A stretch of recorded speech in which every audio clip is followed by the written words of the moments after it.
All right, well, I tried to make this video the other day, but the machinery was going, it was noisy, and I didn't like the video, so we're gonna try again.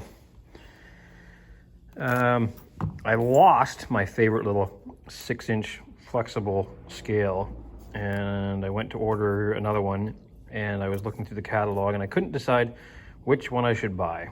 One's made in America, and one I think is made, yes, it is, it's made in Japan. And so I ordered them both, and I'm very glad that I did. They're 6-inch, they're in, I think, 32nds and 64ths on one side, which I never use. And then they're in 10ths and 100ths on the other side, which I always use. And here's the most interesting feature here is that this brand here has the 100th scale on the top, and this brand here has the 100th scale on the bottom, and I think that's very handy because that's the side that I use. I always use that 100th side, and the fact that they're on opposite sides of the scale is great because there's been many a time when I was reaching in some horrible little place and I wished it had 100ths on both sides of the scale, but I can't find one of those and buy them. But this is the next best thing.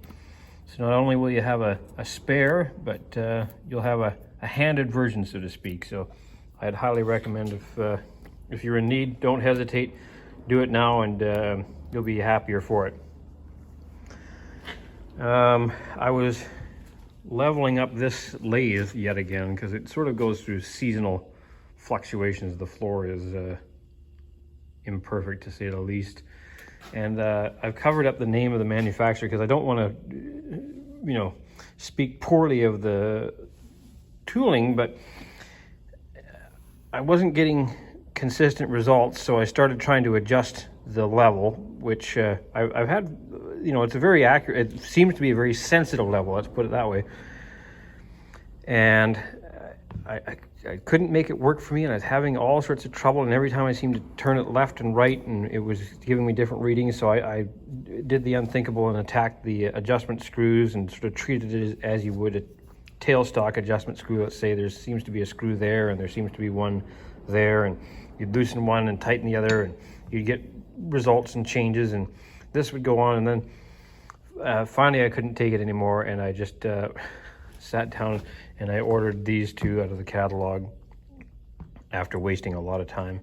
And after I ordered them, I then discovered that you can pry off these little plastic end caps. I don't know why it took me so long to realize it, but in there is, on this model, is these two nuts that have spanner holes in the end of them, and you use a little wee spanner just like you would with your micrometer and adjust those. And I'm not sure just yet if one is supposed to do your actual adjusting of your zero with the nuts that are in there, or if you're supposed to pinch those up fairly tight and then use the screws on the exterior. I just don't know. It's got wave washers in there, or whatever those nasty little friction maintaining devices are called. And anyway, these two arrive, and oh my, they are just absolute work of art. So you can only struggle for so long, and then you just do what you should have done years ago. Highly recommend it if you're in the market for for levels. Get the best you can, and these are just a pleasure to use. Don't pay attention to the bubble. I haven't finished leveling the machine yet, but we got one for each axis. I'll probably end up, once I clean off some of the nasty off those milled surfaces, I'll probably end up running this one somewhere up here, and this one will be sitting here, and then I'll be running the carriage back and forth. That's my favorite way of leveling up this machine, is just by putting the carriage near each of the 3 leveling locations and then tweaking it. I can't decide if there is a great way to pick up on the bed and make something to straddle across there. So for now, it's going to be the carriage. It's all I've ever done, and it's all I will do in the near future. But these are just, as I say, an absolute work of art. worth every penny. Can't say enough great things about them. Their adjusting mechanism is right there out in the open where it ought to be as far as I'm concerned. And you know, if you get yourself a set, or one, even if you get one, they come in all kinds of different lengths, but they're just a joy to use. Last but not least, credit where credit is due.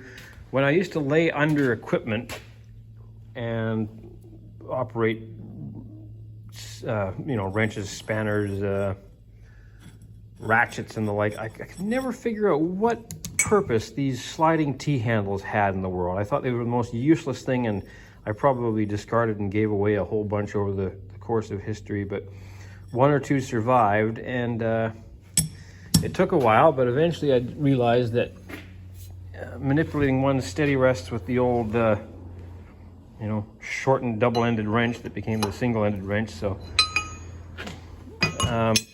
got so tired of just having the one wrench handy. I was rummaging around trying to find another wrench, and I couldn't. Murphy's Law. But I could find the right socket, and with the T-handle on there, it's just perfect because, of course, you can tighten and loosen and everything's great. But also when you're going for long adjustments, you know, you just spin the T-handle. Big surprise, you know. I don't know how long it was going to take me to figure that out, but I'm going to order up a couple of more. I've just got the 1/2 inch one here, so I'm dying to have a 3/8 and a 1/4 inch one to round out the selection. So that's enough useless rambling for out of me for this evening. Hopefully I'll make something a little bit more exciting in the future, and thank you very much for watching.